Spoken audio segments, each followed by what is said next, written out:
Welcome, everybody, to the Eden Army podcast. I'm your host tonight, Pete Robertucci. This is March what? What is it? March, Russ, what? 12th, Season 2, Episode 8 of the podcast. And we're coming to you live from YouTube, Facebook, X, and our favorite, of course, kick.com. Don't forget, guys, to like, share, and subscribe everything you see on our social media platforms. It really helps get the word out. And I'd like to also thank Tom Bryce, voiceover by Matthew Opie, for your resubscription, and our new subscriber from last week. I don't know if I mentioned it last week, but Real Comms. Very, very much appreciated. I should also mention that our good friend Franklin Horton has a new book out, and that's a next installment of the Mad Mix series. It's available, from what I understand, on all formats, so I can't wait to dive. Got a copy of it. I can't wait to dive into mine. But let's get down to business before we get too far. Oh, tonight's show is sponsored by, us, our own merch line, right? That's the new shirt for Mountain Readiness. Keep calm and prep on. Thanks, Julie, for the idea. But there's also a little saying under there. I don't know if you guys can see it.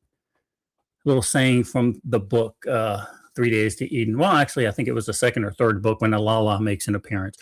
But you can pick that up, and we'll put a QR code up in the near future so you guys can click on that, dude. So kind of cool. But new event, new shirt. That's the way we do things. But there's been a significant amount of news today, which got me a little bit fired up. So I brought in backup for tonight's show because Russ told me, he goes, "Oh, look, you're too fired up. You're going to get us banned from everything. You know, you're hot around the collar and that stuff." So I said, "Oh, bring in extra people then. All right, just to calm me down. Bring in a bunch of effing people, and we'll figure this damn thing out." Right? But the new Ayatollah, first off, without specifically saying that he has activated his supporters to conduct operations on the United States, on the homeland, and our interests worldwide. So that has prompted me to go ahead and raise my personal protection threat assessment up to an orange, right? If you don't know what that means, then go on one of the social media platforms that we have, and you'll see the entire protection threat assessment algorithm there and see where you might want to be, because there's already been 2 terrorist attacks today and one earlier in the week. But don't worry, guys. Don't worry. It's not like we warned you that there were sleeper cells here in the United States. Not you guys in particular, because I know you guys listen, but I'm talking about our government in general, right? It's getting hot in here. So let's keep our head on a swivel and stay away from soft targets, right? Even while all these attacks have been taking place, the mayor of New York decided he was going to have some Muslims inside the mayor's office and treat them to a nice lunch while they're sitting on their little rugs, eating with their hands and stuff like that. But some of the guests were actually chanting Allahu Akbar. America, are you awake yet? Are you understanding what's happening in our country? Let's see. I don't know. But as we get into all that news tonight, we're gonna change the format up a little bit. Normally I do an interview, right? And then we get into the news. But I got a couple cool cats waiting in the green room. I've been warned about these fellas already by Franklin. I said, "Hey, we got the Dorns and Clements, or these guys." He goes, "Look, I got to warn you about these guys. You gotta take them, go slow with them." But ever since then, they've became members of the tribe. So we definitely are going to enjoy having them. If you don't know, they're on the leadership team of Coastal Plains of North Carolina Preparedness Community Group, which has gotten wildly popular under their direction. So Mr. Dorn and Clements, welcome to the Eden Army podcast. Good evening, folks. Oh, God, good to have you guys. I know you and Owen were on once before. We got Mr. Clements in this time. We know him in chat by what the hell do you go by? Charlie Samowich, Sam Squanch. What is it? Samowich. Okay. You know him in chat. You know him in chat for that. Yeah, Patrick, look, guys, Kick is blowing up right now. Patrick, we're going to talk about what happened in your neck of the woods here soon. Oh, yeah, fire. Paul, how are you doing? Let him calm down. Paul, how you doing, brother? Hey, I'm doing all right. Living the dream as Living usual. the dream. Mr. Russ, it's been a good day since I saw you last. How are you doing? I'm doing well. I am, and thank you very much. I'm going to thank you publicly. Pete came over and helped me tear out the bunk beds. I now have an actual office in my fifth wheel, and it's absolutely awesome.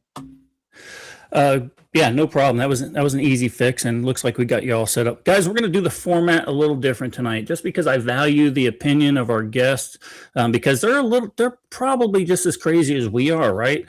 We're going to run some news clips. We're going to get their opinion on the news clips, and then we're going to ask them about their wildly popular preparedness group that they run mostly on Zello. So we're going to dive into that. If you have any questions that you want to propose to them, let's do hashtag Zello, right, Russ? ZELLO.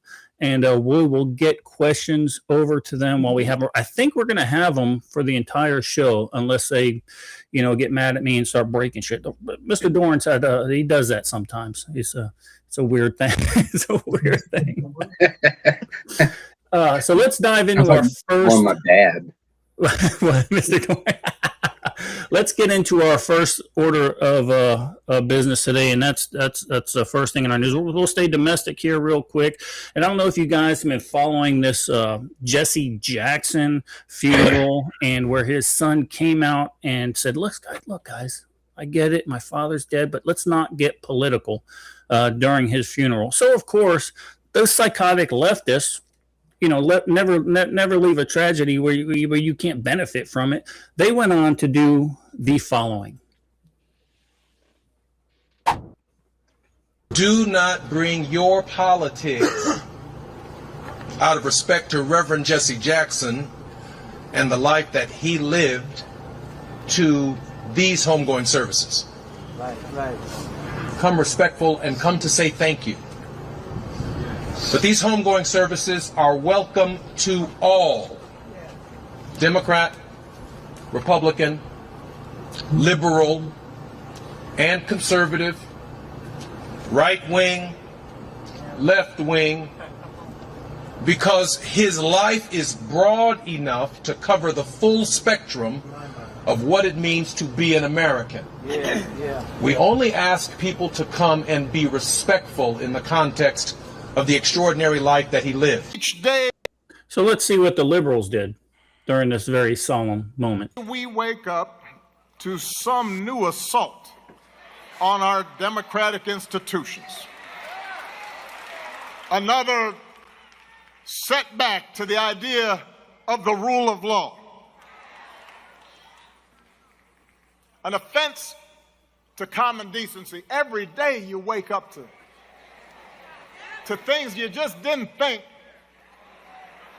were possible. Each day we're told by those in high office to fear each other and to turn on each other, and that some Americans count more than others, and that some don't even count at all.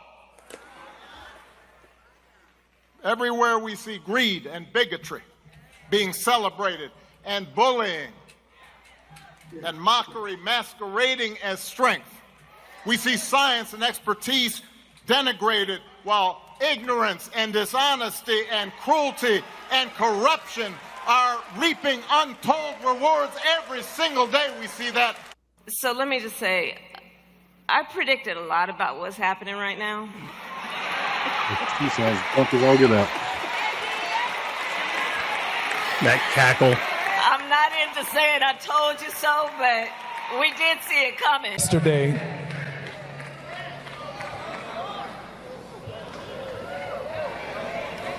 I listened for several hours of 3 United States presidents who do not know Jesse Jackson.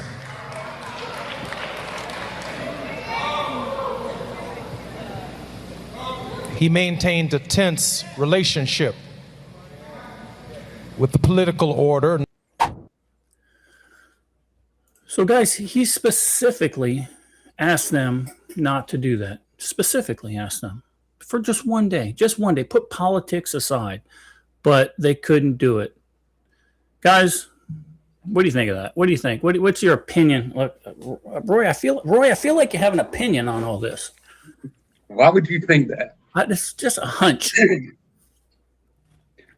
So when he said, or when she said, they should have seen it coming. Maybe if they'd have done it to begin with, maybe if they had done what needed doing way back in the day, we wouldn't be where we are today. And that's all I'm going to say about that jack leg. I ain't even knew. Good. Charlie, what's your input? It was a national embarrassment. If you can't put aside your political differences out of respect for someone, you're attending their funeral. If you can't respect that enough to put it aside, then you're not worth my time. I agree 100%. Paul, you got anything to add to that? Per my legal counsel, no comment. No. Very well said. Smarter than I am. He's still within the workforce. I'm still in the workforce. Yeah. He's not like the rest of us. Russ, what you got? Man, having been in a similar situation, I would have ensured that as soon as that happened, I would have had them people removed, because that's the only way it's going to happen. And people, I applaud the fact that his son stood up and called him out. That's rare these days, and I'm digging that part of it. Yeah, I would have went ahead and shut their microphone off and said beat feet. Michelle. I mean, they're willing to shut the microphone off on us, so why not? Exactly. So, I'm gonna segue a little bit into the Zello, guys, while we're waiting to move on to the next clip. Why did you guys choose? Well, I guess first off, let me ask this question. Let me find my questions. What made you guys to decide to start the Coastal Plains? We'd attended a couple events together. A lady in the next town over was trying to get a group together. There was a group up in Havelock and New Bern, and it just kind of morphed into what we got now. the previous, Roy led a coup. it needed to happen. The previous person in charge of the group wanted to start gaining profit from people. He wanted to sell stuff on the group. We're not about that. We want to give information. We want to receive information. So basically, I told the little man that I was taking over. He could fight for it if he wanted to. I tried to entice him to, but he wouldn't. So he departed, left the area. And so me, Julie, and a couple of other folks, Charlie, we said, okay, then this is what we're going to do. We're going to have a group where it's nothing but information providing, information taking. People who let it grow if they want it to grow, and if they don't, they don't. I don't. Y'all know me. I don't care. And bam, stuff started happening. People started joining us. Great things were said on the farce book page to begin with. And I think that's where the farce book part came about. Yeah, that social media stuff is kind of like a necessary evil, right? I mean, you got to kind of use it, although you hate it and you know you're throttled. But you guys are utilizing it in such a way, coupling that with Zello, that your program is really starting to take off. Something I've been looking at for a while, and I appreciate the efforts you guys are taking. What's your vision for Coastal Plains Preparedness? Building a community of like-minded folks. That today we had a tornado come through, and we used Zello to check in on each other, and if anybody needed anything, we'd have been there to fix it. Yeah, and it works, right? So Patrick 7 is asking, what the hell are we talking on? I guess we should probably explain what the Coastal Preparedness of North Carolina is all about and what you guys actually do. You kind of alluded to that a little bit, Roy, but Patrick's a little slow. So let's reiterate that. Yeah, he is from Michigan. So let's reiterate exactly what you guys are and what you do. So what we are like-minded individuals who have come together to make a conglomerate of just a wealth of information that is we're able to send it back two ways, you know, because communication is two ways. Even if you shoot somebody, it's still a two-way communication. But anyway, so I think the biggest thing is that the information that we are able to put out there, like hurricane preparedness, some of the stuff that you can prepare for hurricanes. Some people brand new to the area, especially young Marine folks, have no clue what a hurricane is, can't even spell it. We lead them down to say, hey, look, you can be prepared for a hurricane, and it won't be detrimental to the neighbors. You're able to sustain yourself. With that being said, we go into self-sustaining information topics, the like, because we are preppers. We were preppers before that was even a word. It was mom yelling at me to get the hurricane box down so we can change out the wicks. Little did I know that was being prepared. We've expanded on that. We tell people, we explain budgeting, what do you call it? Storage, Yeah, canning, food preservation.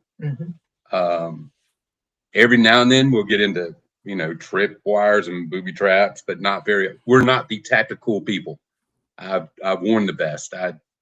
We're not tactical like some of the other groups. All of our classes, none of our classes, except for I think I did a one weapons familiarization to where you could bring yours, we break it down, clean it, put it back together. That was the extent of the guns. We did perimeter security, and I wanted to hang somebody from a pole as a deterrent. And great idea. Yeah, they didn't like that. No, we did. Some people did. It's preparedness, sustainability, just a group getting together. There's so many of us in the group that there's nothing we can't do. Somebody knows something about it, about a particular problem somebody might have, and we'll be able to solve it.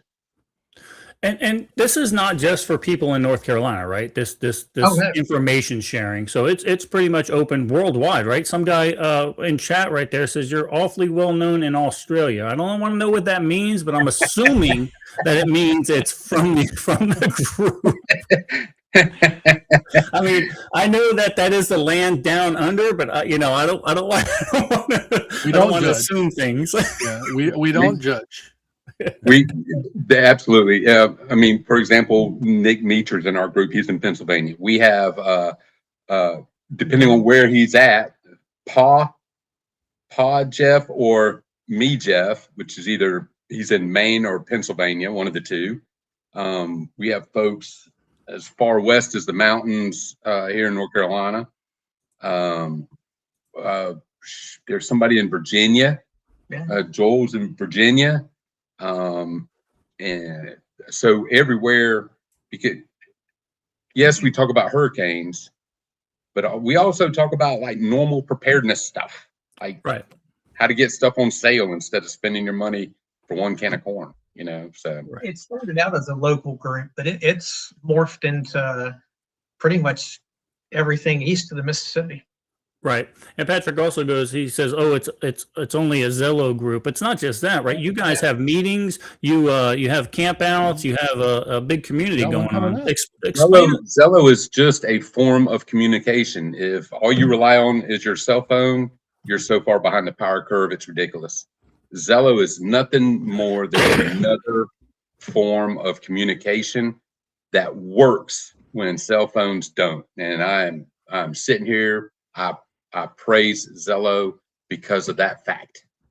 Yeah, and something I just did today, which makes Zello that much more important to me, is guys, those of you that have Starlink that aren't using it right now, you can put that Starlink that you're not using for $150 a month on standby mode for $5 a month.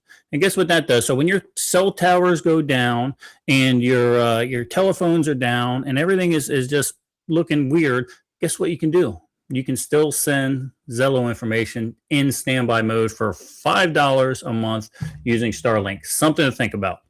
I can tell you a quick Zello story is back in Hurricane Florence, whatever year that was. 2018, when Florence wiped out Jacksonville's, all the cell towers. We had no texting, no calling, no nothing.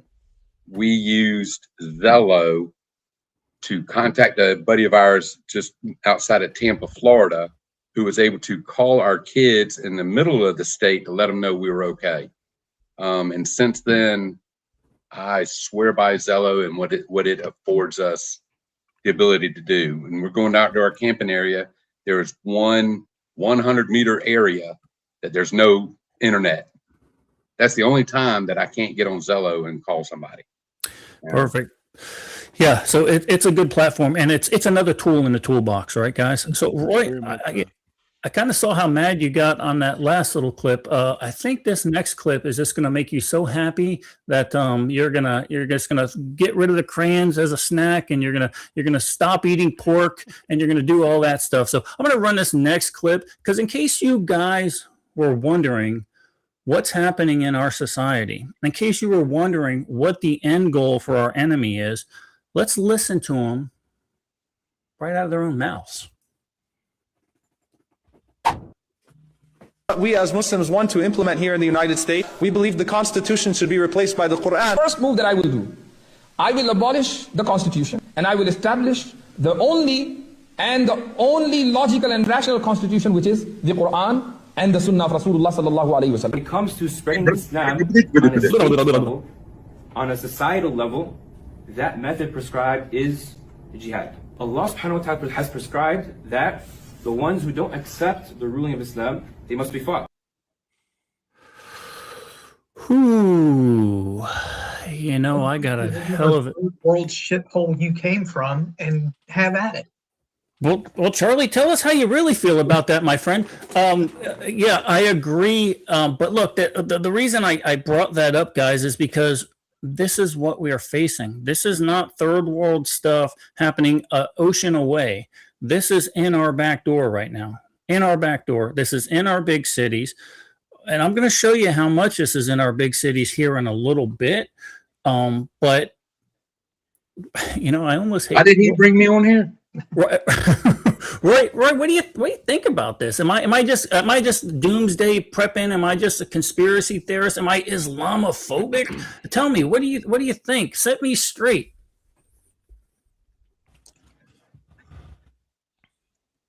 Go for it, Roy. If you don't, I'm trying to think of it. Say it without curse words. I'm trying to think of something to say without cussing. Say with cuss words. If you don't believe that there are people out there that want to put their way of life on you, you're a fucking idiot. The people that jihad, who is the extreme side of Islam, if you don't think that they think that we are the great Satan, you're a fucking idiot. They tell us we have been the great Satan since I don't even know when. Russia is the lesser Satan. Go figure. Yeah. How are we the great Satan? Because we will put a warhead on their forehead when they screw with us. Which is warhead on their forehead. Which is what is needed. That's a t-shirt right there. And why do you think we're bombing? Why do you think we're over there now? And why didn't Obama and Clinton and all these other jacklegs freaking do it 20 years ago so that our kids, my kids now, our kids ain't got to worry about it? It takes somebody who has no political ambition, our president, to go and say, you know what, this is freaking wrong. I'm going to do something about it. I'm going to change it. God forbid if my brothers and sisters in arms get hurt while doing what should have been done freaking back in my time. Back in my time, that would have been fine. I don't want my kids to deal with what we deal with. Yeah, and right. That's Now's the time to do it, right? Now's the time to do it. They were weaker than they've ever been. They've the biggest state sponsor of terrorism throughout the world. Now is the time to implement what the Orange Man is doing, right? It's a national threat. It's a threat to our national security when people will get on the freaking TV or whatever it was that you tried to get my blood pressure up because I need to go take a Losartan. But when people are saying that crap for everybody to see, and don't think there should be repercussions. If you come to my door or you're out in the street in front of my house saying you're going to smoke me or my family or an innocent third party, let me go down the list. I'm going to smoke your ass. Why are people upset about them getting smoked when that's their whole concept of life is to get rid of the great Satan, which is an American? Well, and at some point we have to take a man for his word. We have to take a man for his word, right? They've been telling us death to America for 47 years. At some point we have to believe you. We don't have to bow down and send you $1.7 billion on a pallet, right? We have to somehow say, maybe we kind of are at war. And then when they're negotiators, I spoke about this last week, when the negotiators say, oh, we got enough for enriched uranium for 11 nuclear bombs. Right. That's a dumb thing to say, especially when the Orange Man is in office. I'm sorry, you're going to have a bad day. Anyway, Russ, go ahead, brother. What's next? Man, this is why Julie won't let me watch the news. well, and Julie just posted in chat that she's going to have you have a half a Xanax and some sweet tea coming. So, going back to the coastal plains. You see what we're doing here, guys? We're bringing Roy up to the point of almost self-destruction, and then Russ brings him back down, right? Levels him right back out. It's all planned. Carry on, Russ. Sorry. So, we already kind of talked about some of the obstacles and problems that you encountered when you guys first started. And, Pete and I and Paulie, we always, and even in Mountain Readiness and Angry American podcast, we always talk about community and the importance of it. And I applaud you guys for what you're doing. So having where you are now from where you started, would you have done anything different?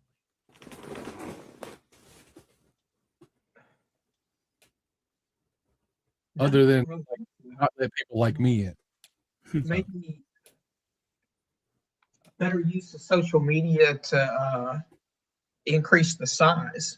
On paper, we've got 400 and some members. 500, I think. Something. But there's only about 15, maybe 20 most that are active, that participate in the Zelling nets, that come to the campouts. That comment on our Facebook page. And we've gotten 4 or 5 new members in the last 2 weeks or so that are going to be great additions. But just how do we get folks more active is what we're trying to work on now.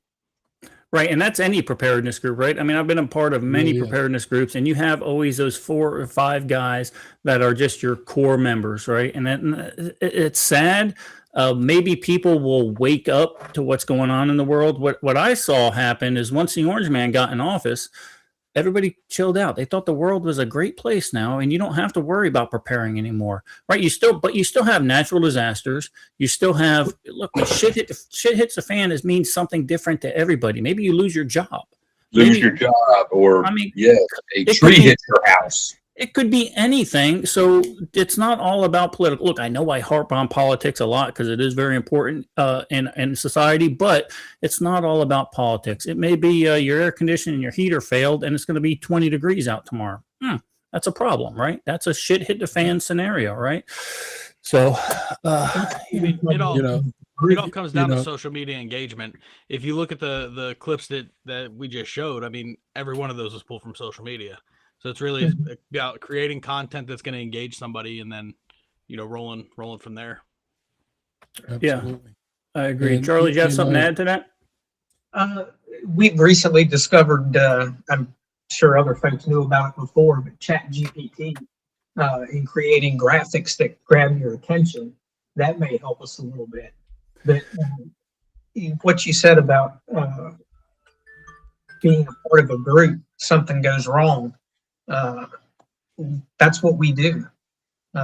One of our members had an issue with a house, and we mobilized and went out, and it was fixed before we got there, but we were there to go fix it. Right. Exactly. Taking And care of each other. yeah, and you have, look, if you have a big enough group, you have many different skill sets, right? We have a buddy in our group who is he's a nice guy, but he's afraid to ask for anything. So he's spending all this money to have this electrical work done because his panel's bad. And I finally go over his house and I go, you know, I was a electrical contractor. Why don't you call us? He goes, I don't want to bother you guys. I go, that's what this is all about. That's what it's all about. Exactly. Right? So again, it's not all about that. Salty heifer. That's bullshit. Lovely bride. That two good names I saw. Tooth Fairy so far. The number 2 TH Fairy and a salty heifer. I dig that. Yeah. All right, let's see if we can elevate that blood pressure once again. Oh God! Wow. Here we go. Just when it gets down, just when the Xanax starts to kick in, right? Guys, if you don't think that this is happening within our own, and I'm not talking about violence, I'm talking about the Muslims, the radical Islamists. Let me say that are not trying to infiltrate our politics, then you have your head in the sand, because this was New York City inside the mayor's office. Want to make some of that? For a moment, where you're asking yourself how you can reconnect to growing up with being taught that.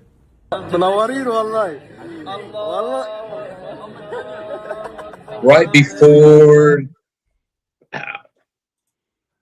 Yeah, so I don't know what it takes to open our politicians' eyes. And now some of them get it, guys. Some of them get it. But I can certainly say that some of the people on the left who are trying to appease this voter base, because that's what it's all about, are not seeing what the end game is.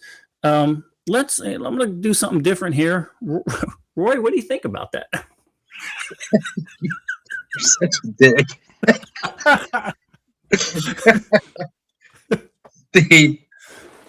They have written, and I'm saying that them yahoos over there, right? Yep, have written instruction manuals on the only way that they will ever defeat the great Satan is from within. Okay, it's written in their teachings, unfortunately, and there's no way to change it unless you've opened the cap of your canteen and it goes from the dirt. People don't know it, but that's how they think. That's how you get a suicide bomber.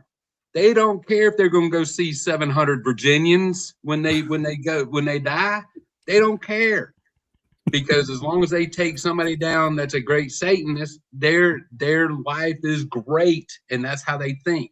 Whereas, a great Marine once said, the people that want to die for their country, let them die. We're going to help them. We don't want to die. Yeah, our job is to facilitate that meeting, right? Absolutely. Yeah. Absolutely. So what and if I can do it from 700 meters away, then hey. Yeah, and that's another thing. We worship life more than, and they worship actual death. It's Absolutely. A true statement, and they've said that as much. Roy, do you think we're starting to have a problem within the United States? Not just with the socialist regime that we're seeing, but this New York City mayor, Mandami, he came in as a socialist, but what he was a Muslim Trojan horse. Mm-hmm. He's been groomed for this for a very long time. Years. He's Obama 2.0. He's been groomed for this position, and he's going to, unfortunately, and probably go a lot farther than he is now. He goes in promising free shit, and people eat it up and vote for him Plus, you've got outside political influences financing his ascent. It's not an accident. Money buys votes. Yes, it does. 100%. Paul, go ahead. I'm so glad you used the term groomed, because there's been so much taboo put on that word, but that's exactly what happened. He was groomed for that position. He was indoctrinated into a way he's going to come at things, and it's, people don't use that word enough with so much taboo on it. And again, it's just the beginning of death from within, and that's how they plan. That's how they plan to beat us, is death from within. I mean, and you know what they do? Once you start saying things like that, they ostracize you, right? They say, "Oh, you're Islamophobic." No, yes. First of all, Islamophobic is a made-up word. That's a made-up word. 100%. It's not even real, right? People say, "Well, that's just like being anti-Semitic." Nah, not the same thing. Not the same thing.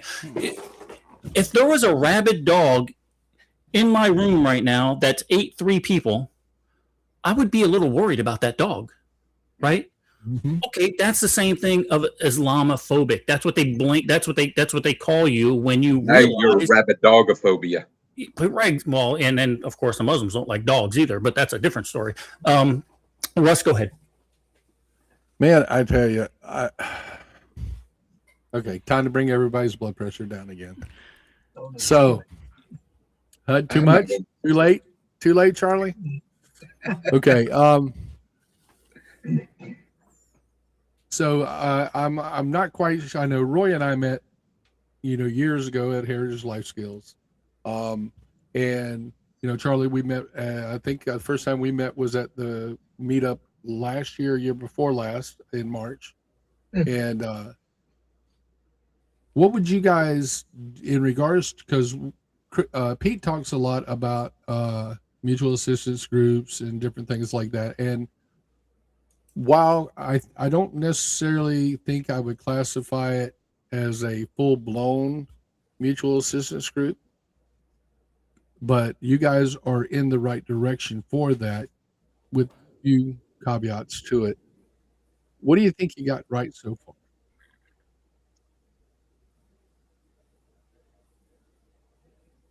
Developing personal relationships with the core group members, and we'll take that and grow it further. But a mutual assistance group it's more than folks showing up with guns. It's the tree falls on your house and we're over there. You lose your job, here's a bag of groceries. We're just whatever you need in your time, we're going to be there and provide it. Absolutely. Well, I mean, that's, we call it community. The way you guys are doing it is absolutely awesome. You're helping your folks. And if shit goes to, goes to hell in a handbasket, you guys will be there for each other. And that's just what we need more of in this world. We can show up with guns. I have a couple. Oh, I'm aware. For defensive, I've been to Roy's defensive purposes only. See, I'm not Islamophobic. Go ahead. I'm not Islamophobic. I'm blow-up-ophobic. Exactly, right? Folks tend to blow up. I don't like to blow up. Now, look, it may seem like I blow up sometimes on podcasts, but that's just me being angry, right? But literally, they blow up. They blow up. Literally. So, interesting stuff. So, speaking of blowing up, get a video of somebody blowing themselves up, I'd be happy to watch. So while Mandami is hosting the Muslims inside of the mayoral office, this is one of the most ironic and videos I will show you, and I don't know why people aren't catching on to this as much as they should. But let me preface all this by saying you have leftists in New York City that are all inclusive. Bring the people, bring the masses. Everybody's the same. Bring them all. We want all the immigrants. We want all the naturalized citizens. Bring them all until this happens. We were born and raised in New York, and we want everyone here to stay in New York. You don't get to come from outside and then tell everyone else.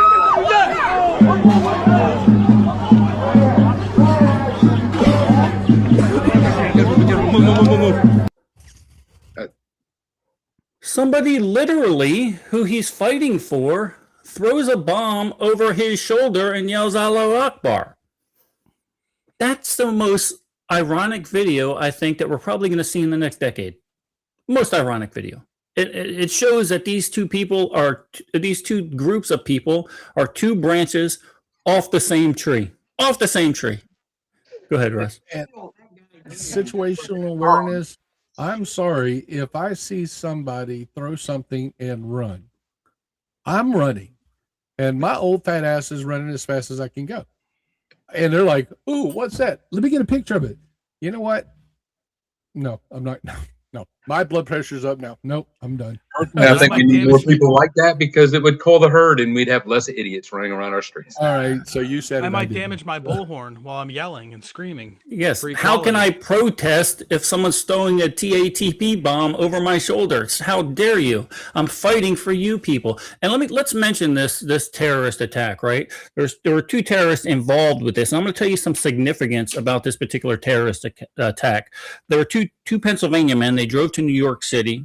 18-year-old Ballet was his last name, and 19-year-old Kayim were charged with federal terrorism offenses after allegedly throwing a homemade improvised explosive device.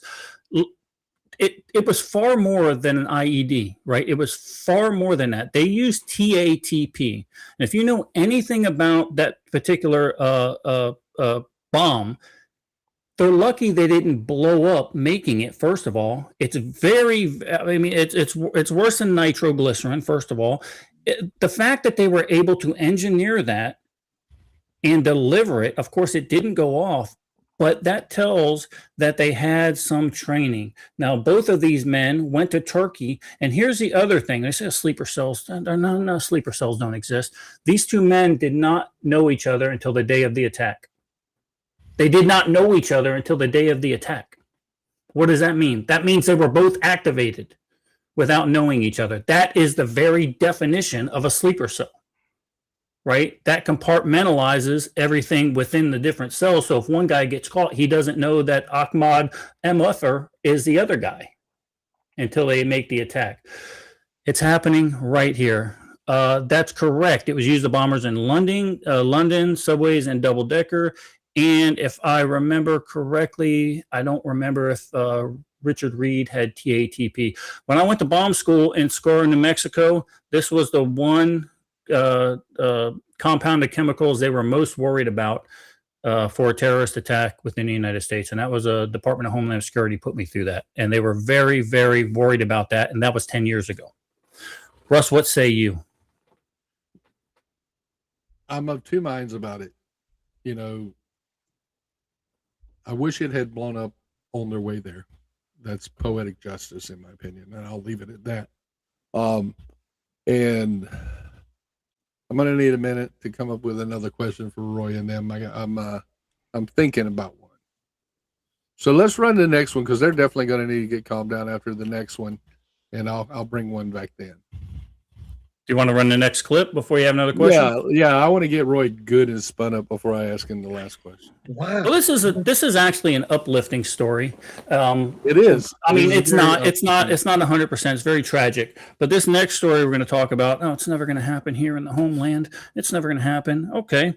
Well, in Old Dominion, the University in Norfolk, Virginia, a gunman identified as Mohammed Jola, a former National Guard member, previously convicted for attempting to provide material support to ISIS, opened fire in Constant Hall this morning. One person was killed, two others critically injured. Jola was killed on the scene. The FBI declared this an act of terrorism. But I'm going to show this video, and I want you to listen to the FBI spokesperson on how this terrorist was killed. And I think it's going to bring a smile to your face. I know it brought a smile to my face, and I hope we see more of it. Here we go. Person dead. Let's listen in. State and local law enforcement partners to Old Dominion University. This was based on reports of an active shooter. What we know now is there's one deceased victim and 2 at the hospital. We are saddened by this tragedy in our community. The FBI mourns the loss of life in this abhorrent tragedy and violence. I'd like to acknowledge the students who showed extreme bravery and courage by containing the containing the shooter and stopping further loss of life. The FBI is now the lead investigative agency investigating this as an act of terrorism. The shooter has been identified as Mohammed Baylor Jallow. In 2016, Jallow was arrested and pled guilty for attempting to provide material support to ISIL, now known as ISIS. Jallow was sentenced to prison in October of 2017 and was released from prison in 2024. FBI Norfolk's Joint Terrorism Task Force and our evidence response team responded to the scene, and we will continue to have a physical presence here at the scene as we process the evidence. Additionally, we are conducting other investigative steps into Jallow and the specifics of the shooting. We have dedicated analytical and tactical support.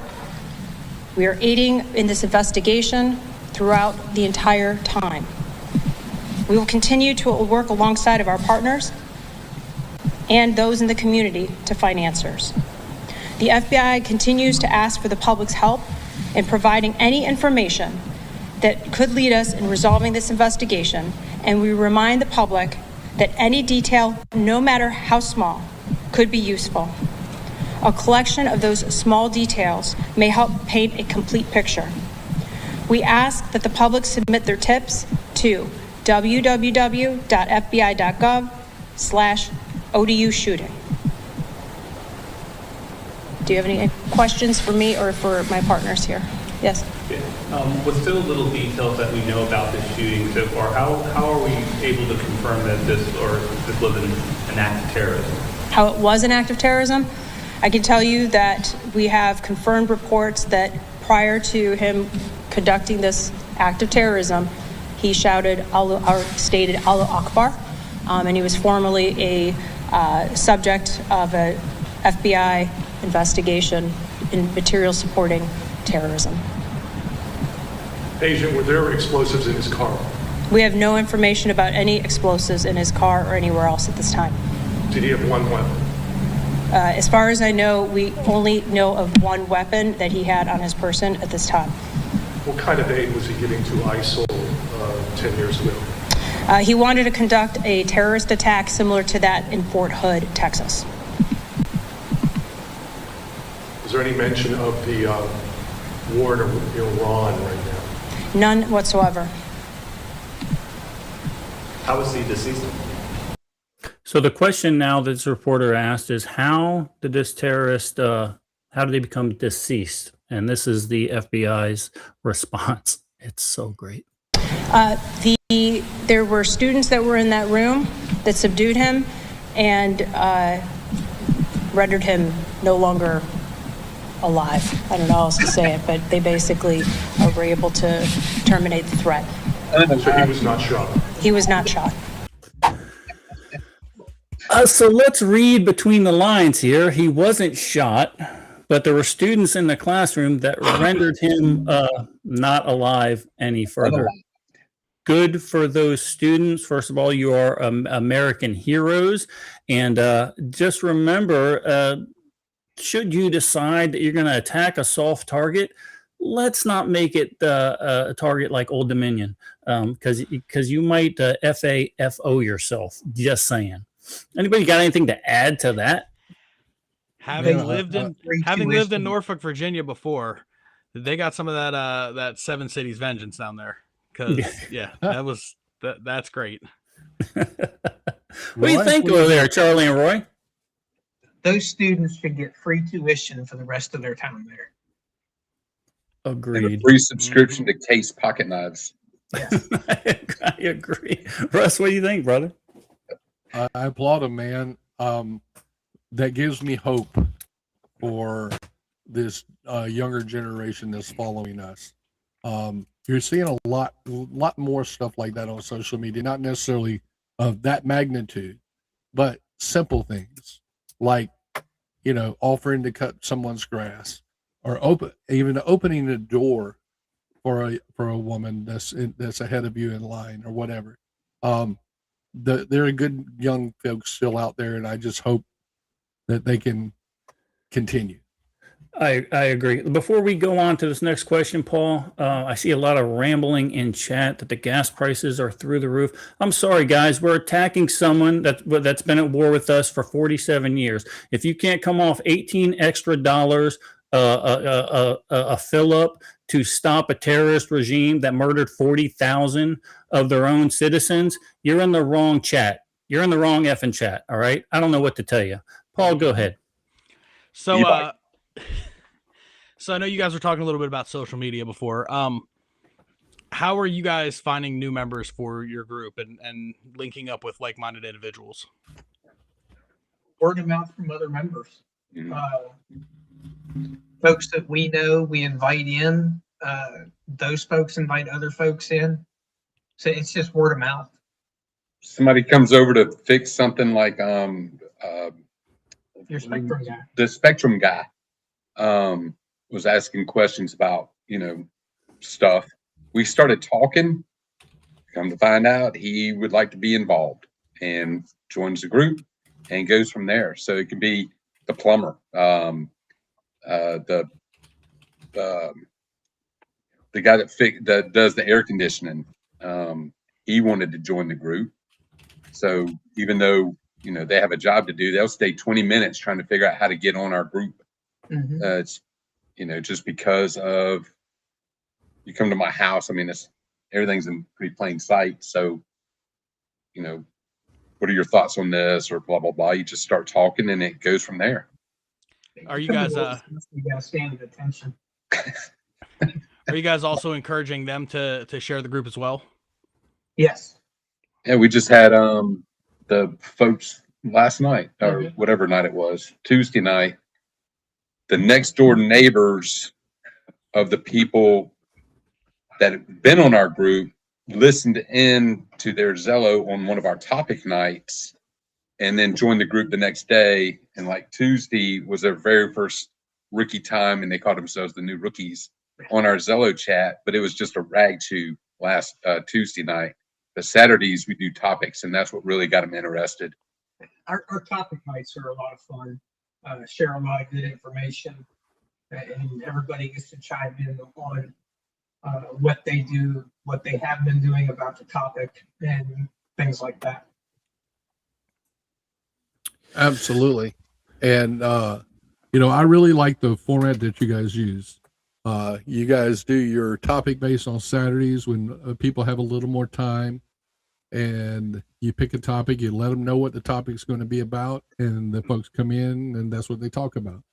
The rag chew, you guys are sitting there just catching up with folks. You might touch on some topics, but you're just catching up on folks, checking in with everybody. I really like the way you guys do that.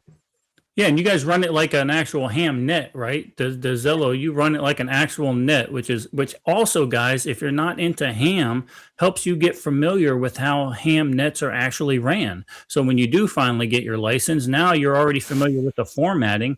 You're good to go. So you're learning right off the get-go. Yeah, my script is basically copied from our local ham net that I'm in. Exactly, and that's what I love about it, because not only is it very structured, but it also, again, even if you're not a ham operator, now you've already got that foundation where you're not so nervous now to get on the net, your local net. It's kind of a cool deal. Russ, do we want to go? We got a lot of pinned questions. You want to start firing through those, brothers? Let's go through the ones for Roy and Charlie before we hit this last one. And I'll go ahead and pop one of them up. And well, actually, they're sitting side by side from each other, but beside each other, and they ask basically the same question. So I'm going to put them up at the same time, and you can address these. So the first question is, who makes the final decision to yay or nay a family to join the established group?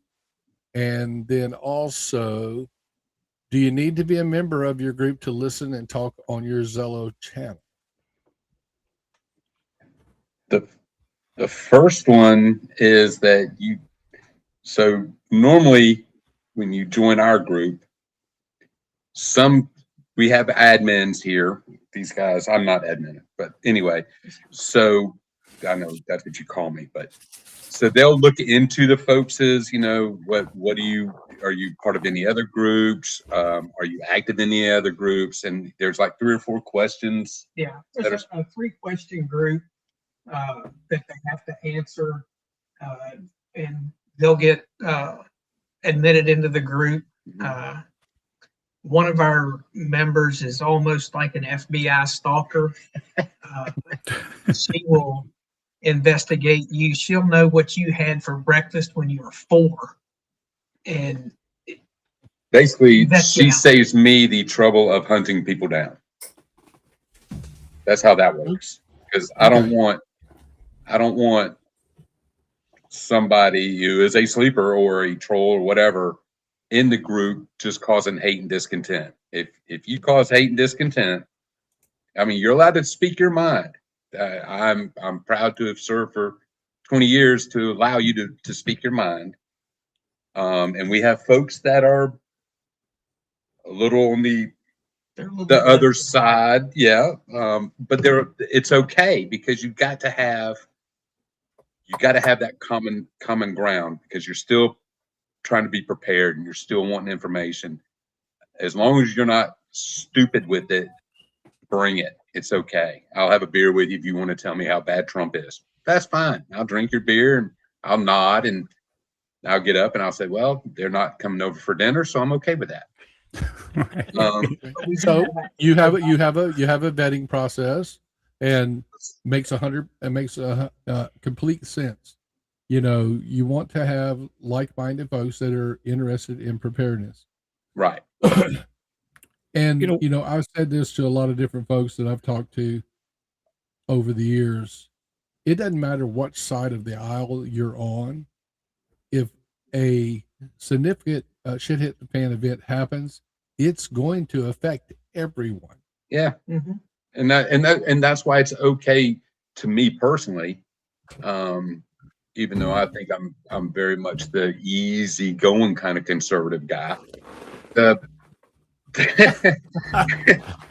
Take my glasses off. It's okay to have a different opinion. You're allowed. Just, I'm not going to tell you that you suck because you voted for Obama. I'm not going to say it out loud to you. That's your right. You can vote for who the frick you want to and look at what it gets you. Just don't put the crap on me. Don't put it down my throat. If I don't want to hear it, or if I ask you to give it to me, sure, give it to me. But I'm not going to ask you for that dumb crap. Don't spew forth crap that I don't want to hear, because you'll be outside my circle. And right. So that, like Opie was asking, and that kind of falls into the same lines. Well, 2 things actually. I want to touch upon what you just said, and I agree with 99.9% of that. But I also think that the people you need in your group have to have the same moral compass as you do, or it's never going to work out. And this is where you get to some of the radical leftists and even the radical right-wing people. Right? They got to have the same moral compass in a group, in a setting, not so much in y'all's type of group, but like a setting as a mutual assistance group or something like that, where you could potentially have to live with each other for 6 months when crap hits the fan, right? But how do you got grounded would be a word to use, where if you think one way, but you can be grounded and you've got common sense to understand that, what's right is right and what's wrong gets you shot in the face, that can be used, believe it or not, I think. As long as it's like I tell Julie, she grounds me on a lot of stuff.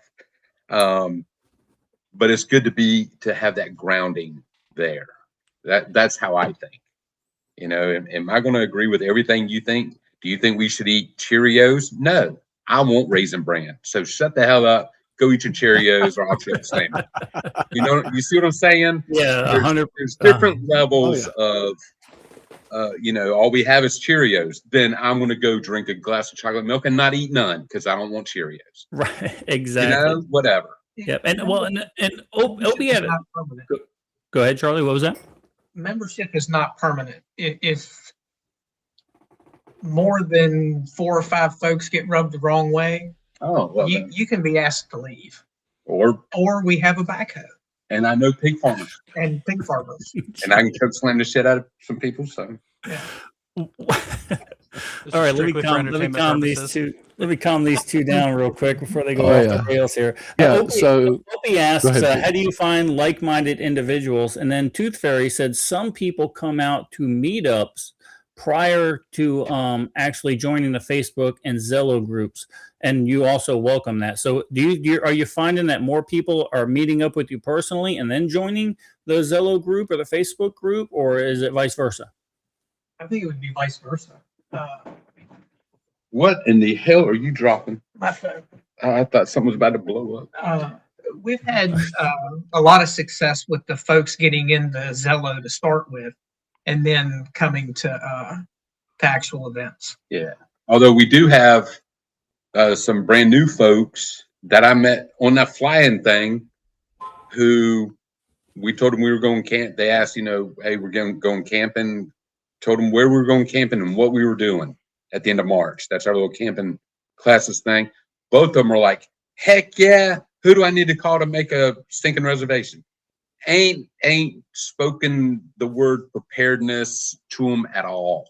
And they are so hyped about coming to camp and going to some classes. It's like kind of weird. You know what I'm saying? So hopefully they're not sleepers. Yeah, exactly. So speaking of the camping, we got that coming up the end of March. What's your count looking like so far as how many is going to be there? I think we're up to about 20 so far. Wow. But that's actually a little bit of a jump from the last time we were there. I was there. Yeah. Not including all the Saturday people. Yeah. Saturday people. We get some folks that just come for the day on Saturday. They don't have campers or don't want to sleep in a tent. So they just come out for the day.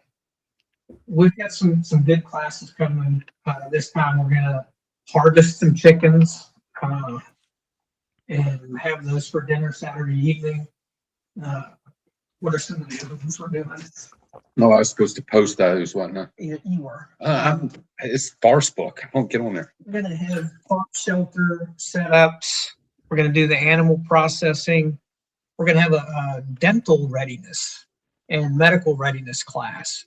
Just preventive things you can do to improve your overall health before shit hits the fan. And a little bit of comms class specifically on GMRS, radios and repeaters, and then cameras and security. Just some of the common off-the-shelf stuff that's available out there that can enhance your security posture. So yeah, a lot of classes, a lot of people. And look, if you just want to get your feet wet and see what kind of down to earth people these folks are, get out there and meet them. I mean, don't take Franklin Horton's word for it, because he told me to run. He's like, no, those Dorans are crazy. You better run. But crazy is a state of mind. All right. That you are constantly in, my friend, that you are constantly in. I love it. Opie asks if you know any or can share any Louisiana members. He would greatly appreciate that. Opie, what I would say to you is go ahead later on in the show. We're going to put up the Zello QR code. Go ahead and snap it. Listen to one of their nets, and then address if there's anybody in Louisiana, and then that way you guys will get to know people. I think that's the way I would handle that. Do you agree, guys? Yeah. This thing acts like a freaking spider web. It just blah. Yeah. I'm gonna answer Patrick's question real quick. Roy and Julie and Charlie and them will all be at Mountain Readiness. They've only missed one since inception. We didn't go to the first one. We've done all the other ones. What about us? Yeah. Oh, I think. Why don't you know? Yeah, I can't think that y'all. I don't think y'all missed a Mountain Readiness. Ask Julie. She's listening. We missed. I can't remember. I don't think you have. I know you guys have had some issues getting there, but That was the great mountain readiness tire fiasco that hit just about everybody, to include Pete, although his was after the fact. So let's run this last clip, Pete, Okay, and then I'll ask him this last question. Okay, so again, I mentioned that there had been 2 terrorist attacks today. We're going to go ahead and talk about the attack in Michigan right now. Let me see if I've got notes on that guy here. I'm watching on the news, but it looks like, who cares? Let's just run the clip.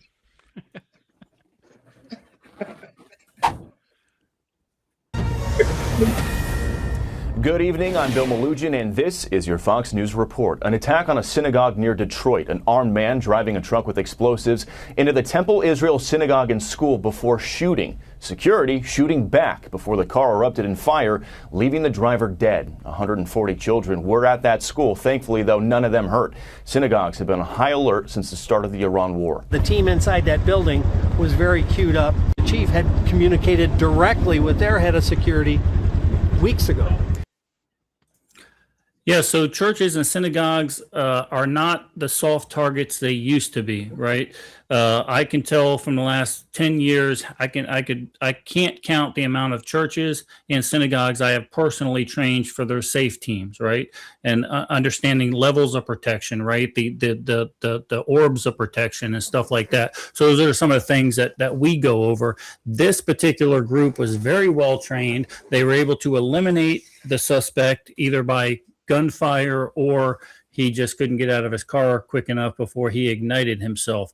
But either which way, it looked like nobody was injured other than the first security guard that made contact with him was actually struck by the vehicle. The vehicle drove into it and ignited. There was some speculation that the driver got out and started shooting prior. I don't know, but he was mitigated before he got a chance to do any damage to anybody else. So it's here, guys. It's here. All right. The new Ayatollah has said now I'm activating. He said the word activating things that the United States has never seen before. So, and then today we have 2 terrorist attacks that clearly, now the FBI, I don't know, I haven't watched the news yet. The FBI hasn't said that was a terrorist attack, but clearly it was an anti-Semitic attack. And we're at war with Iran, and it kind of makes sense. I don't believe in coincidences. Roy, did you have something to add to that? I saw you had your hand up for a second there. No, I just totally agree. There's not coincidence. I think that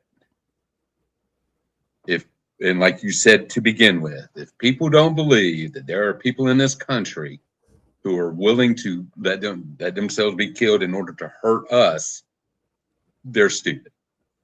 And that's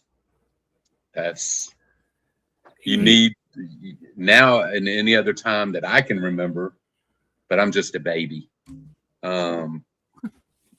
This is probably the most dangerous time, except for when Gaddafi said he was going to come to the East Coast to steal a nuclear weapon.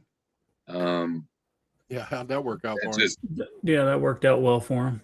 Well, actually, that was a bad time in some of the places because the training the levels go up and things happen during training where actually a DOD officer was killed down in Goose Creek, South Carolina. The FBI put out that they've got the possibility of drone strikes on the West Coast from freighters. From freighters, yep. As soon as that happens, it's going to wake up everybody, I would hope. You strike on this soil, on that magnitude, it's going to get ugly. And the other problem with that, though, is the domino effect or butterfly effect, whatever the movie was. Where one thing happens leads to all these ripples happening. So if you have drones hitting California, what happens everywhere else? Okay, so California gets broken off and it sinks. Great. That's a day to celebrate. However, what happens in the rest of the country? Okay, so now you've got the refineries that were out there, I guess. I don't know what they do out there, or the lithium battery plants, whatever they have in California. Now that's shut down or broken or whatever. So then this happens, and ultimately down the road, it affects everybody. So just because something happens one place, that's the problem that's the thing that I see happening more than not, is that ripple effect of all this other stuff happening. Yeah, and that's a systemic problem, right? It's not just it's any part of our country. There's certain things. There's tech in California that we need, right? There's data centers that we need. There's a lot of stuff in California. There's something we need other than our politics, clearly. So it becomes a systemic effect, much like we're seeing the systemic effect of the Straits of Hormuz being shut down. Yes, it does not affect us per se because we have the oil here, but it does affect the rest of the world, which now becomes a systemic problem. And it's a supply and demand problem. Patrick mentioned that the guy's identity for this Michigan shooting, this Michigan terrorist attack, was identified. And he was upset. This is coming from Patrick, and was upset that his family, some of his family members, were just killed in Lebanon by the current IDF siege into there. So it looks like this has been identified. So this was indeed, according to Patrick, a terrorist act. So there you go, 2 terrorist acts on our soil today. But let's keep our heads in the sand, right? I don't know. Anybody got anything else to add to the news? I think that's all the news I have. So I have the news up right now, and they're talking about the Old Dominion shooting, and I figured out, based on their report, why students stepped in. This dipshit opened fire in an ROTC classroom. Exactly. Yeah, smart move. Yeah, smart. Yeah, gonna be dumb. You got to be tough. But remember, now he wanted to equate that to the Fort Hood shooting, right? So that would be their target, right? He would go after military cadets or military personnel. So I get that, which shows the level of thought that they kind of have. Look, I said this a while ago. There are people training right now. There are people out there that want to kill you. So train like that. Train like there are people out there wanting to kill you and your family, because now we've seen just today what's actually happening. So guys, you better get your training up. A book was written about what's coming, I believe, and that's called The Day of Wrath. If you haven't read that little short book called Day of Wrath by Dr. Bill, it'll take you, you can read it sitting on the crapper one morning, but it's a great little read. Damn, you spend a lot of time on the chair. Well, I can't get up when my legs get numb. All right, guys, anything else to add? Russ, do you have another question for these fine folks? I do. Okay, so present day, so planes is doing well, 400 plus, driver more active. Where do you see it in the future? How big do you think it's going to get? How big do you want it to get? I'd be happy with 3, but apparently I'm overridden. No, as big as it can get, the more folks, the better off we're all going to be. The more folks, more information. Yeah. The more folks that can lend a hand when it's needed. Very good. I just posted the day of, I think I did. I just tried to post the link for the Day of Wrath by William Forstner, actually. It's a novella. If that's the one you were talking about, Roy? I don't know, a short little book by Dr. Bill. That's a novella. Why can't he just say it's a short little book? You know what? Next time, we're just going to have the ladies on because they want to talk evidently. So we're going to have the ladies on next time. Yeah, I hear them. I hear the peanut gallery in the back there. I love that. Cool. And So guys, that link did not show up unless you it didn't show up in chat, Pete. Okay. Well, we'll try it one more time. There you go. There it is. There it There is. we go. Let me Bam. put it up on the screen. That's the one. And it's in chat, guys. You can just click on it. Is that what the noise is in the back? Oh, I'm not going to say that. I'm not. Patrick, you're running dangerous, my friend. Guys, you know what time it is. It is that time.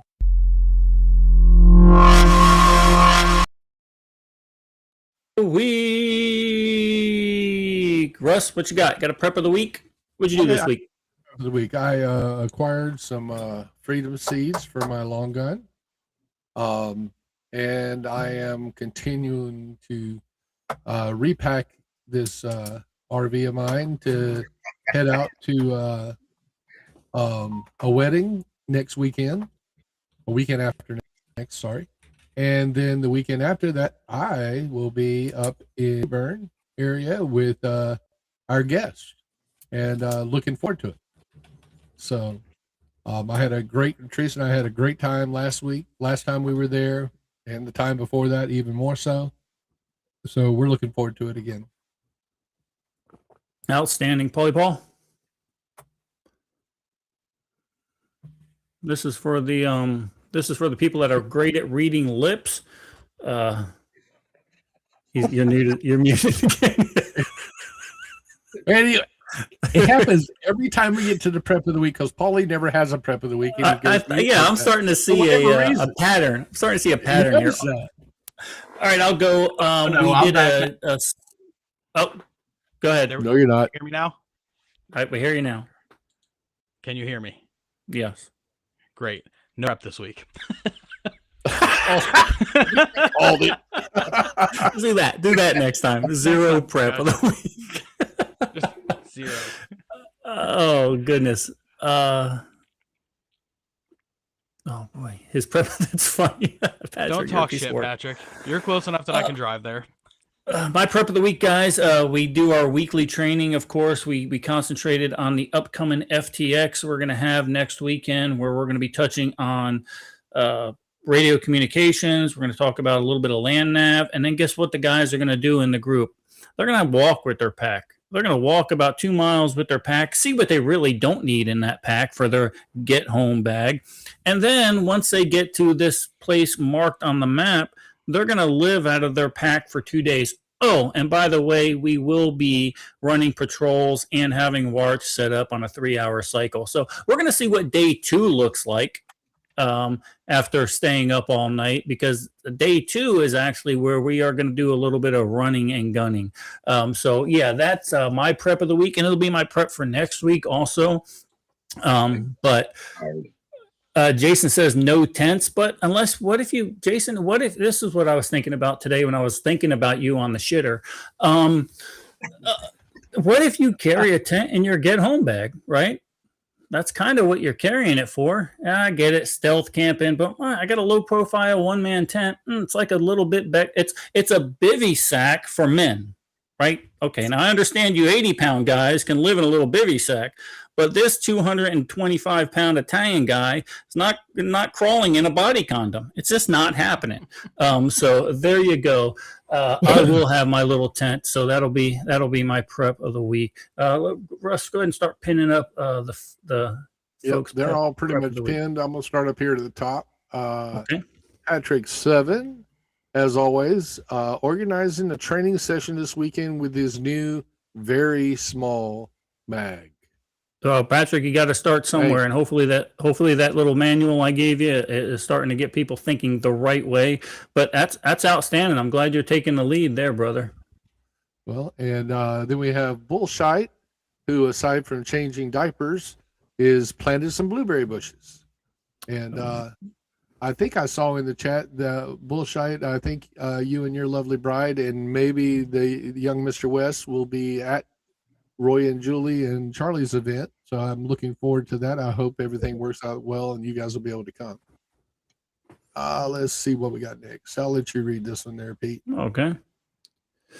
Rev says he refreshed his reading of Bear Independent Prepper Classroom. That's something I have not read. I'll look into that. Absolutely. Okay, so Christy, it's not necessarily prep, but this is directed for Roy and Charlie. Uh-oh. They want you to do a beginner Zello class and speak on all the different ways of using it. Okay, yeah. Okay. There you go. Make it happen. Go ahead. Russ. Before we go any further, well, no, I'll keep going because I think I know what you're doing. So Kelly, your man crush, says he has acquired some additional solar panels. Man Crush Monday, outstanding. Yeah. And Mr. Will has joined the RV club like the rest of us. He now has his own personal RV. Or He rolling money is a pit, as we working- like to call them. What did you Or say? Rolling money pit is what I prefer to call it. Yeah. But he is learning by trial and error. And he thus far, at least he made it home. So that's a good thing. Real Comms is saying he's looking for a new mobile command center. Real Comms, if you're still here, elaborate a little bit on that. I'm just curious what you mean by that. Nick Mincher says his prep is OSINT, Operational Security Intel. I'm assuming that's what that means, Nick. I'm guessing. Open source intelligence. Open source intelligence. There you go. There was a guy I saw on X that actually had ChatGPT compile all the open source intelligence, so much to the point where he was watching the satellites fly over Iran and could tell when there were going to be airstrikes. And then he knew that the Chinese 7 minutes later could pull their satellite in to see what we damaged in Iran. So open source intelligence is huge right now, especially when you're using some of this AI stuff. I don't know, that was off on a tangent, but it was pretty damn cool. It was. And Miss Terry, Miss OG Terry, she cleaned out the raised beds, getting ready for the garden, ordered some bulk bread flour that they'll repackage into Mylar bags. Outstanding. Here you go. You can read Susie's. One of you guys read Susie's. Susie's, go ahead, Paulie. Looks like I gotta get closer here. Looks like some repairs are on the farm and getting the beds ready for planting, dusting off the incubator, and might do another hatch. Okay, I like it. I like it. Okay, let me look down here. Well, let's see here. Diana said she got her son on board, started developing an evac plan. Absolutely. Good job, Diana. And this next one is no surprise to any of us that know and love him. Tom Bryce says he hates to say it, but he's been talking to Byron Russell again. He might have a couple more things coming his way soon. You know, Roy, you know Tom too of everything Bryce, don't you? I know you met him in Mount Readiness, and I'll make sure you guys know again. He's the one that rolled up with the really nice Class A at Fallout.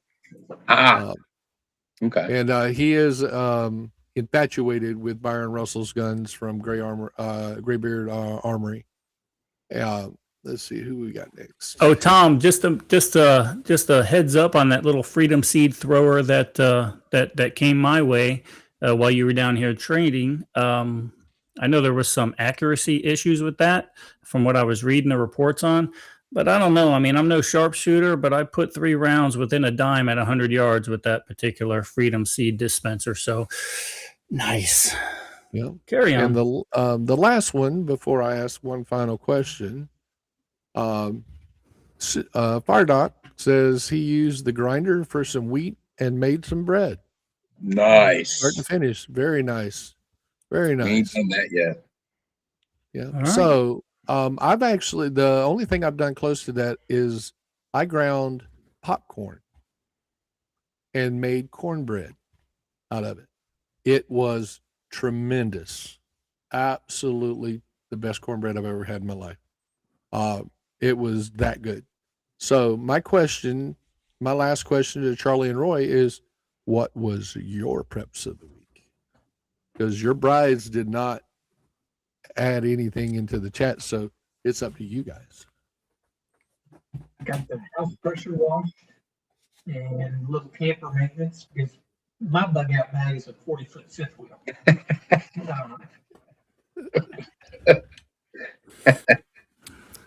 And got to keep it ready to bug out. Understood. I resemble that remark. I understand. What about you, Mr. Dorn? What did you do this week?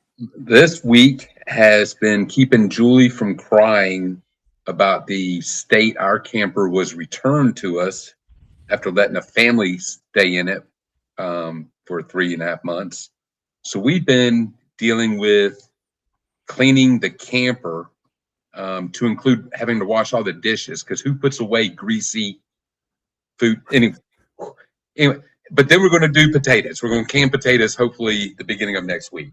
Now that we've got the camper back where we can stay in it and the dog won't get sick. Now I understand. While I'm in there making a meal today, Melissa comes in and goes, "Can you believe how they returned that trailer?" And I'm like, "Well, I don't know what you're talking about. I don't know what you're talking about, Melissa. It's a Dorrance trailer." I go, I don't, sweetheart, go. Just go talk to Julie about it. It was ridiculous, and y'all know me, so I have problems with some people to begin with, but then when somebody does this, Go look at the pictures. I'm going to be hard pressed not to do something when I see him, because he lives at the same campground that we're all going to. Oh, and that'll be nice.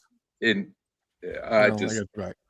Peace, love, and happiness. That's what I say. Oh yeah, and shoot long distance so that they can't get close to stab you. So Pete, I have like 7 different people in chat asking for you to walk into your dining room area. I got it. And you know what I'm talking about. So while he's doing that, Roy, just so you know, you got backup rolling, and you know me, I roll deep. So when you get there, because I give less than 2. I need somebody to hold the hat. Okay. I know. It remember, pains you and me I to talked think about that this some on the people, how do you get raised with no common courtesy, where if you're going to borrow something, you give it back either in the same state or better? Say hello to my little friend. So go ahead, Peter, to explain again. This is the ducks we talked about, just last week. He was just on the Dawn commercial. The funny thing, it sounds just like my wife when she's yelling at me. It's weird as hell. Jesus Christ. They have grown quite a bit since we were there. We were over at their house last week, and they've grown significantly. And they should be laying fairly soon. What, 6 months, Pete, is the laying time? What's that? 6 months laying? I don't know, I guess. All I know is they're in my dining room. That's all I know. Hey, looks to me like some little duck tenders.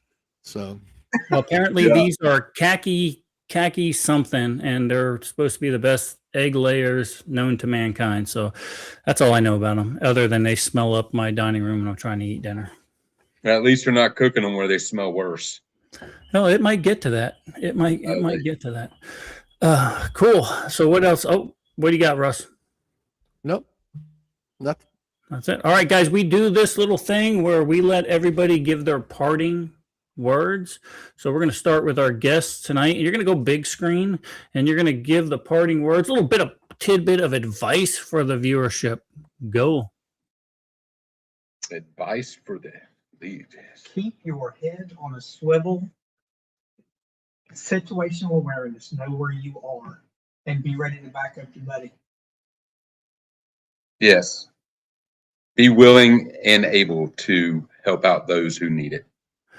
Exactly, and that's all part of being a tribe, right? A community. If you need something, ask. Don't feel like if you don't ask, that ESPN don't get this way. No, exactly. I tell people, I go, if I don't want to do it, I'll just say no. If I can't do it, I'll say no. At least ask, right? I don't know, Paulie, you're up, brother. Well, as usual, my big focus is on mental health this year. Reach out to somebody you haven't talked to, in the past few weeks, and just make sure they're doing good. That's all I have. Well, guys, tonight's guests emulate exactly what we talk about every single week: community. family, tribe. You can't do it by yourself. Get training. And these folks, Roy and Charlie and their crew, they train on the little stuff. We have thousands of people that we know that can teach you all the tactical stuff. But learning the stuff that these guys teach in the environment that they teach it is wonderful. It will prompt you to go and get more training. For instance, then come out to Mountain Readiness, see us all there. We're all going to be there. See us all there, meet us there, and get even more training. Other than that, Pete, everybody be blessed. That's all I got. Sounds good, guys. Guys, here is the QR code to join the Coastal Plains of North Carolina Preparedness Community on Zello. Just scan that QR code, get on there, listen to how they conduct business, if for nothing else, so you understand how net operations work, right? And just join the community. You don't have to be in North Carolina to join this community. Just join the community, understand the operations, and maybe sooner or later you might find somebody that's in that group, that's in your area. And next thing you know, you're starting your own mutual assistance group, right? You're starting your own community. The Zello net is on Tuesdays and Saturdays at 7 o'clock.